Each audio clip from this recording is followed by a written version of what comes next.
Ini merupakan pembuktian bahwa Rasulullah itu adalah bukan nabi palsu. Loh, tidak ada airnya. Tidak ada airnya. Tidak ada airnya. Nah, disinilah ujung dari kampung Dusun Mangu ini. Ujung dari kampung Dusun Mangu ini ada di musola ini.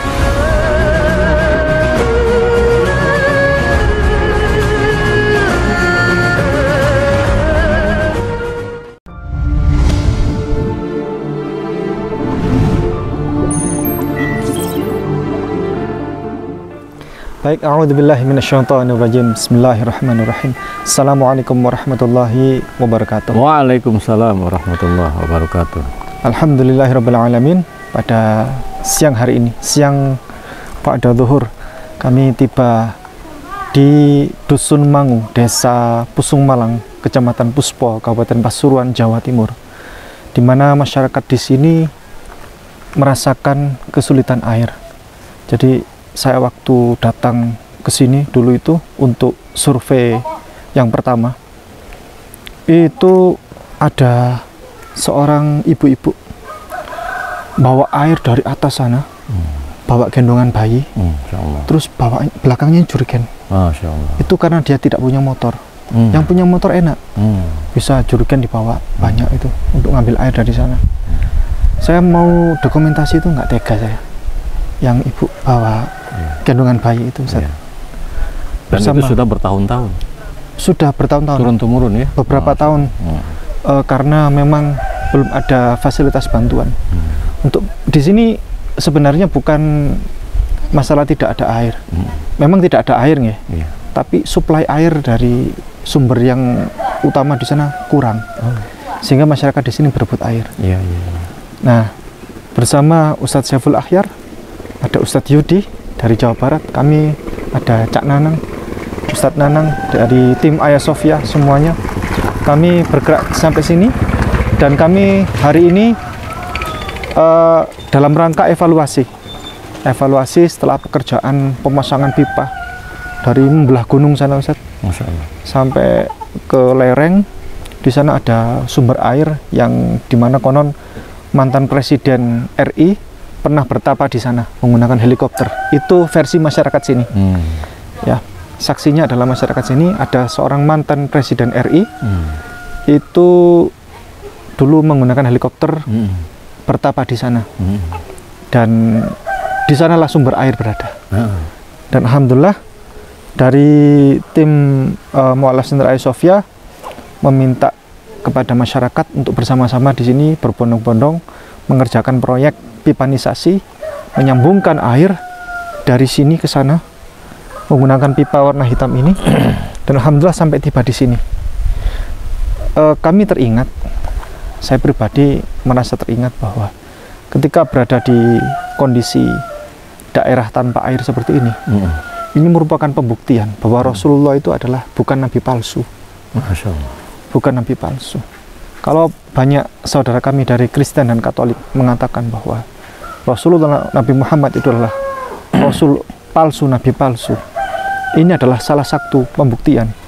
Contoh ya, Rasulullah hidup dan tinggal bersama masyarakat di daerah gurun pasir panas dan tidak ada air, kering di sana, air sulit.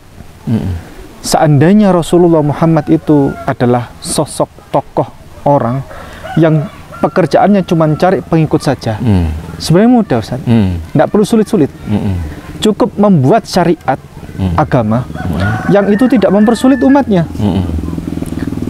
Cukup cari pengikut, tidak ada ibadah, cukup zikir mengingat Allah, joget-joget, datang ke rumah ibadah, nyanyi-nyanyi, selesai. Maka Rasulullah tentu akan cepat mendapatkan pengikut sebanyak-banyaknya. Tapi tidak, Rasulullah karena mendapatkan syariat itu dari Allah, perintah dari Allah, memang perintah, sehingga perintah itu harus dikerjakan. Mau tinggal di tempat kering kerontang, nggak ada air, sulit air waktu itu, kalau punya hadas kecil ya suruh wudhu, air, butuh air. Kalau dalam keadaan junub ya mandi besar, butuh air, mengucurkan air dari atas seluruh tubuh dari ujung rambut sampai ujung kaki. Nah kemudian tapi Islam itu memudahkan. Walaupun misalnya tidak ada air, tayamum dan seterusnya. Tapi Rasulullah malah memerintahkan umatnya, kalau cuma cari pengikut doang, Rasulullah cukup membuat syariat yang mudah. Tapi tidak, subuh disuruh bangun, malam disuruh tahajud, dan seterusnya. Giat bekerja, subuh disuruh hayya 'alas shalah, as-salatu khairum minan naum, ayo bangun semuanya.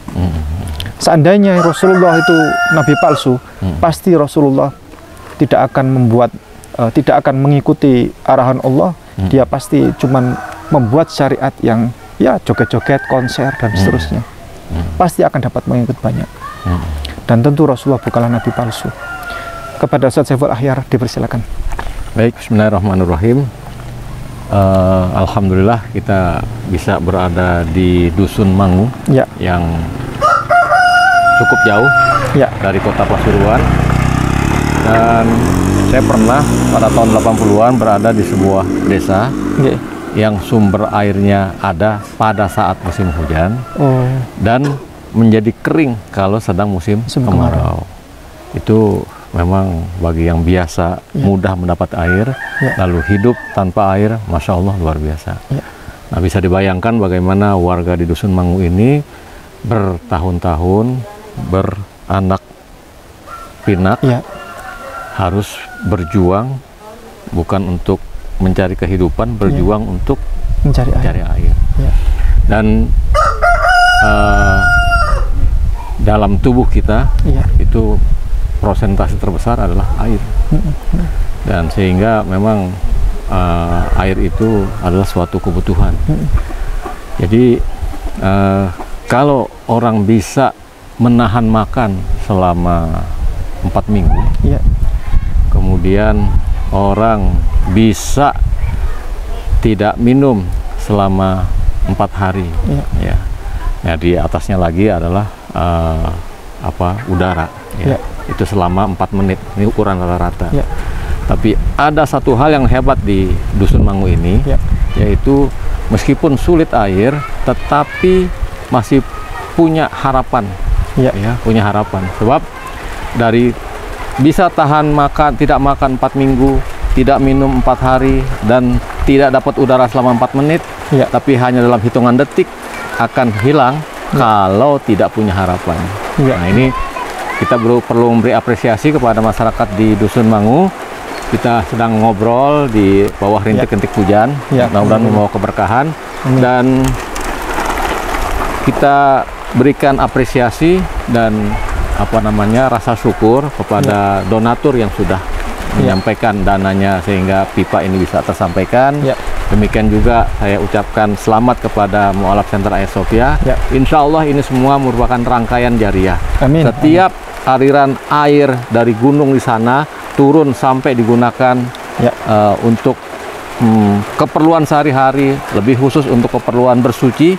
Insya Allah ini menjadi amal jariah, mulai dari donatur sampai kepada Mu'alaf Center Ayah Sofia. Amin. Ini Ustaz izin berikan laporan. Ini adalah pipa yang sudah melewati gunung. Berapa kilo nih Ustaz? Kira-kira? Ini 5 kilo lebih. 5 kilo lebih. Ya, 5 kilo lebih. Soalnya pipa yang kami gunakan yang lalu kurang lebih segituan, Ustaz. Nggak, tolong Ustaz Nanang. Nah ini air yang kita dapatkan dari sumber air di atas, ngalir sudah nyampe sini. Nah ini kalau ini dari sumber lama, jadi ini saya tunjukkan, ini dari sumber lama, ini dari sumber baru yang kita kemarin salurkan bersama. Jadi ini sumber dari yang baru ini diarahkan untuk menyuplai tambahan ke sini. Kalau dalam kondisi kecil seperti ini, berarti di atas air ini sedang digunakan oleh masyarakat atas, disudet begitu, sedang ada yang ngambil. Jadi nanti kalau sedang longgar airnya, terutama malam hari, itu akan mengalir ke bawah, sampai ke bawah, masyarakat bawah. Di bawah ada tandon-tandon sampai bisa mengisi, terpenuhi, nanti digunakan untuk masyarakat. Tapi PR-nya masih ada. Terima kasih banyak Ustadz Nanang. PR-nya masih ada.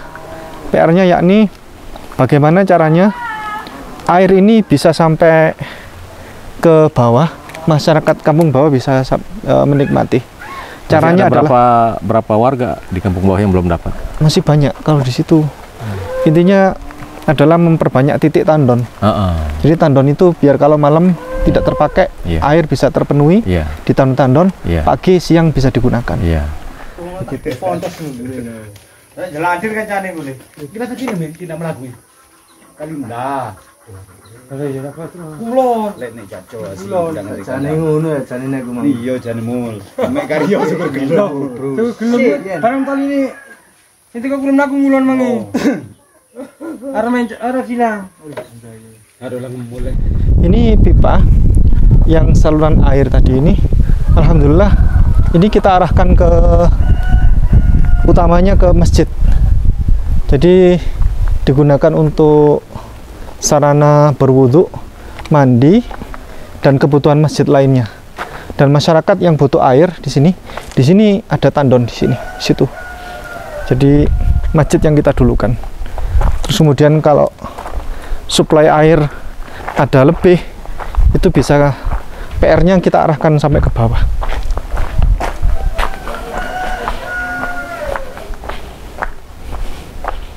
Mari kita ke bawah.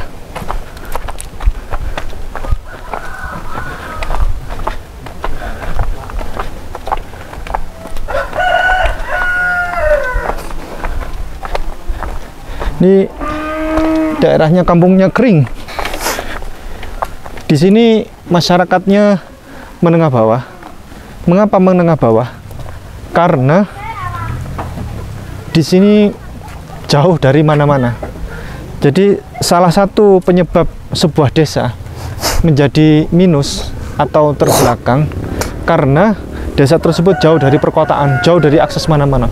Di sini kalau mau kemana-mana jauh, jangankan ke perkotaan, ke tempat akses untuk di mana keramaian itu jauh, ke tempat apa desa yang perbelanjaan. Kenapa Sat? Perbelanjaan dan seterusnya di sini. Signal tidak ada. Di sini signal tidak ada. Dan saya Ibu kalau ngambil air di mana? Di sana, Pak. Di atas. Di sini ada air. Tidak ada. Tidak ada air ya. Jadi pakai jerigen. Ya. Gendong. Gendong. Oh, gendong. Oh. Jeding kosong ya? Di jeding kosong karena apa? Nggak ada pipa? Nggak ada. Oh. Pipanya nggak sampai sini ya pipanya? Saya Pak. Ibu nyuci air dari mana Bu? Itu Pak. Oh ini pipa dari mana ini? Sumber Kidang. Oh air sumber yang lama ya? Ya. Loh, enggak ada airnya. Enggak ada airnya. Enggak ada airnya. Intinya suplainya kurang. Waduh, PR-nya masih besar ini. Enggak ada airnya. Sementara antrian jerigen segini banyak.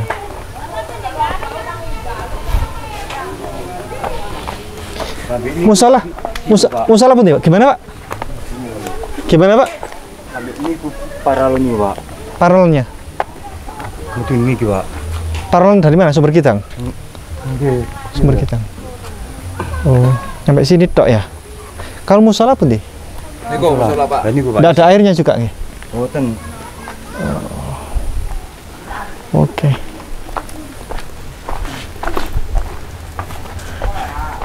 Nah, disinilah ujung dari Kampung Dusun Mangu ini. Ujung dari Kampung Dusun Mangu ini saya sampai ada di musola ini. Saya sampai berjalan ada angka di sini. Dan musola ini tidak ada airnya. Tidak ada tandon, tidak ada pipa air masuk sini. Bapak kalau ngambil air di mana, Pak? Di sana, Pak. Di atas. Di atas. Di sini tidak ada. Tidak ada air. Tidak ada. Ini arahnya langsung saya arahkan ke pinggir jalan semua, Pak. Nah, jadi kalau misalnya ada pengecekan ini enggak sulit, jadi saya usahakan biar enak begitu. Enggak, kalau misalnya ada matinya, nah jadi lewat jalan terus ini ditanam, tapi cuman sedikit.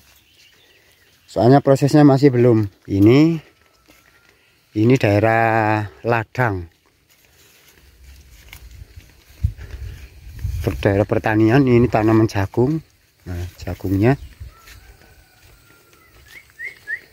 Haji langsung ngompas terus, Pak. Nih. Oh. Ini bukti terakhir pemasangan pipa, Pak. Nah, ini jalur evakuasi kemarin. Ini lokasinya. Jadi arah ke sana ini masih belum, Pak.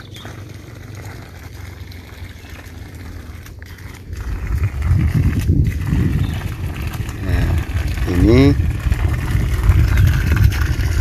tuh bukti airnya. Tuh.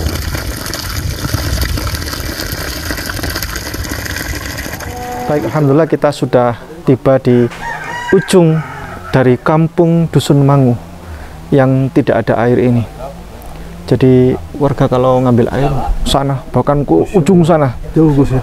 Kalau tidak ada air memang harus ke ujung sana. Tadi air di depan situ sudah juga tidak ada air. Perjuangan sekali ya itu ya. Iya. Tanggapan Ustadz Yudi, silakan. Bismillahirrahmanirrahim. Assalamualaikum warahmatullahi wabarakatuh. Waalaikumsalam warahmatullahi wabarakatuh.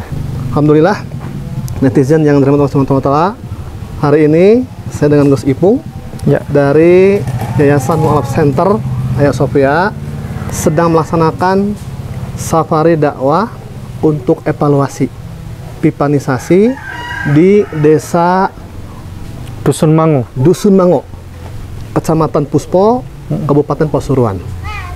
Apa yang bisa kita ambil hikmahnya, Gus, ya, dari safari dakwah kita hari ini? Yang pertama adalah kita melihat fakta. Tadi sudah kita wawancara beberapa warga, Gus. Masya Allah, di sini kesulitan air ini miris sekali. Di daerah pegunungan, ada dataran tinggi, tapi pasokan air masih kurang. Ini artinya kita harus senantiasa bersyukur kepada Allah Subhanahu wa taala, la in syakartum la azidanakum wa la in kafartum inna azabi lasyadid, kata Allah. Bersyukur kepada Allah Subhanahu wa taala, maka kami tambah nikmatnya. Dan siapa yang ingkar atau kufur terhadap nikmat Allah, maka akan kami siksa, kata Allah. Yang pertama, artinya apa? Kita bersyukur bahwa kita hidup di tempat yang mudah air. Bayangkan ketika saudara kita yang ingin beraktivitas dari mulai mencuci, masak, mandi, sampai toharoh pun kesulitan air. Ini yang harus kita tetap ya kedepankan. Syukur kita sebagai bagian dari hamba Allah yang senantiasa harus ya kita laksanakan dalam rangka kita menjadi hamba yang bertakwa. Jadi adalah salah satunya adalah bersyukur kepada Allah. Yang kedua adalah kita mengutip dari Al-Imran ayat 190, kata Allah, Rabbana khalaqta hadza batilan subhanaka faqina adzabannar. Di balik kesulitan air warga desa Mangu, Dusun, Kecamatan Puspo, Pasuruan ini adalah apa yang bisa kita ambil hikmahnya? Yaitu aset atau peluang untuk kita untuk beramal. Masya Allah, Yayasan Mu'alaf Center Hagia Sophia sudah melaksanakan bakti dan khidmat kepada masyarakat berupa pipanisasi sepanjang 5 km ya? 5 km. Ini adalah masih bagian, kurang nih. masih kurang. Harus ditambah. Masih belum nyampe ke setelah tadi bawah kita observasi, kita amati langsung dan wawancara dengan masyarakat sekitar, masih kurang, masih harus nyambung beberapa pipa lagi. Ini artinya apa? Kesempatan untuk kita. Jadi di balik Allah Subhanahu wa Ta'ala menciptakan kondisi seperti ini, di masyarakat seperti ini adalah kesempatan peluang untuk kita beramal supaya kita, kata Rasul, khairun nas anfa'uhum linnas, supaya kita menjadi sebaik-baik manusia. Seperti apa, Gus? Yaitu yang bermanfaat untuk manusia yang lain. Itu yang kedua. Yang ketiga adalah satu yang harus kita petik hikmahnya adalah dalam kondisi seperti ini kita sebagai umat muslim harus melaksanakan prinsip ta'awun. Wa ta'awanu al birri wa taqwa. Wa la ta'awanu al itsmi wal udwan. Tolong menolong dalam kebaikan dan takwa dan jangan tolong menolong dalam kemaksiatan dan dosa. Artinya apa? Kita harus peka ketika melihat kondisi seperti ini. Apa yang kita lakukan sebagai wujud dari Rahman Rahimnya, ya, kita sebagai umat Muhammad, yang rohama ubainahum, berkasih sayang sama manusia, itu adalah bagaimana kita bisa memberikan kemanfaatan kita untuk masyarakat sekitar dalam rangka kita bisa memberikan yang terbaik. Kenapa? Karena jangan sampai ini kondisi dimanfaatkan oleh orang-orang kafir. Betul, Gus? Betul. Jangan sampai mereka itu memanfaatkan kondisi. Walan tardo angkal Yahudu walan nasoro hatta tatabi minatahum. Bagaimanapun kaum Yahudi Nasrani tidak akan sampai kita berpindah ke milah mereka, beralih atau murtad. Inilah yang Allah ancamkan. Wa may yartad minkum an dinihi fayamus fahuwa kafir fa ulaika habitat a'maluhum fid dunya wal akhirah wa ulaika ashabun nar hum fiha khalidun. Barang siapa yang murtad dari agama Allah, dia mati dengan kafir, maka mereka itulah yang sia-sia amalnya dunia pun akhirat. Dan mereka itulah penghuni neraka kekal dalamnya. Naudzubillah. Oleh karena itu jangan sampai warga penduduk sekitar ketika kondisi seperti ini ada kristenisasi masuk, ada perang pemutaran masuk. Ini kita khawatirkan. Jangan sampai kita umat muslim, umat Islam kalah sama mereka sehingga akhirnya kita dituntut untuk bertanggung jawab untuk menyelamatkan akidah umat Islam, saudara kita, jangan sampai terjerumus dan terjun ke dalam pemurtadan karena hanya gara-gara pemenuhan air yang belum mereka bisa nikmati. Ini yang beberapa hikmah yang perlu kita tafakuri, bahwa sekali lagi Jazakumullah khair pada Yayasan Mu'assasat Hagia Sophia yang telah melaksanakan khidmat bakti kepada masyarakat, kepada umat, kepada jamaah untuk dalam rangka melaksanakan amanah menyelamatkan akidah umat muslim dan dalam rangka kita bisa membentengi umat dari pemurtadan melalui beberapa program-program, di antara adalah program yang bermanfaat untuk manusia adalah vipanisasi. Demikian mungkin, Gus. Baik, alhamdulillah. Terima kasih banyak Ustadz Yudi, jauh-jauh dari Jawa Barat bisa tiba di sini. Beliau seorang dosen pengajar, jadi bicaranya itu sangat dosen sekali. Demikian, kita dari atas itu Bromo. Kita tiba di sini, ini bagian dari lereng Gunung Bromo, Tengger, ya, di Semeru. Kita laporkan dari sini. Semoga dari sini kita bersama-sama menitik maps supaya bisa tembus ke surganya Allah. Masya Allah.